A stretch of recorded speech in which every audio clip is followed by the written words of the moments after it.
போப்பாண்டவரின் மறைவுக்கு உலக நாடுகளின் தலைவர்கள் பலரும் ஆழ்ந்த இரங்கலும் வேதனையும் தெரிவித்துள்ளனர்.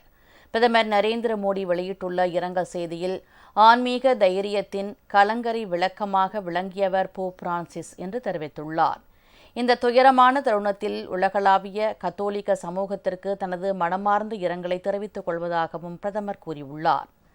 முதலமைச்சர் ஸ்டாலின் தனது இரங்கல் செய்தியில், பரிவோடும் முற்போக்கு கொள்கையோடும் கத்தோலிக்க திருச்சபையை வழிநடத்தி சென்றவர் போப் பிரான்சிஸ் என்று குறிப்பிட்டுள்ளார்.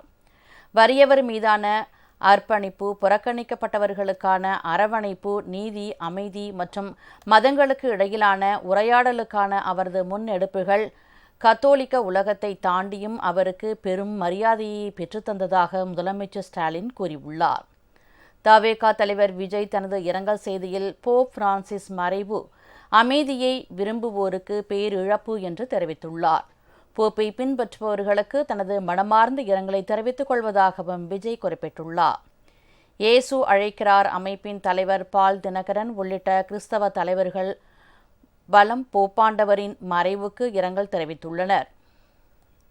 ஆண்டவர் பிரான்சிஸ் அவர்கள் ஆண்டவருடைய சமூகத்தை சேர்ந்து விட்டார்.